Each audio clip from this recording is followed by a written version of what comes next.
ভারতীয় সেনাবাহিনীকে নিয়ে অবমাননাকর মন্তব্য করায় বিরোধী দলীয় নেতা রাহুল গান্ধীকে তলব করেছে লখনৌয়ের এমপি এমএলএ আদালত।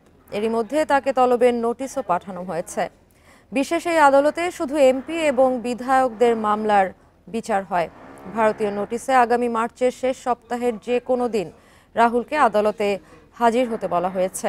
মামলার অভিযোগপত্র অনুসারে 2022 সালের ডিসেম্বরে কংগ্রেসের ভারত জোড়ো কর্মসূচির সময় এক জনসভায় রাহুল গান্ধী মন্তব্য করেছিলেন, অরুণাচল প্রদেশে ভারতীয় সেনাদের মারধর করছে চীনের সেনারা। অভিযোগপত্রে বলা হয়েছে, একজন দায়িত্বশীল রাজনীতিবিদ এবং জনপ্রতিনিধির এমন মন্তব্য ভারতের সেনাবাহিনীর মর্যাদাকে ক্ষুণ্ণ করেছে। যদিও রাহুলের ঘনিষ্ঠ এক নেতার দাবি, সেনাবাহিনী না বরং বিজেপির সমালোচনা করে এমন মন্তব্য করেছিলেন রাহুল।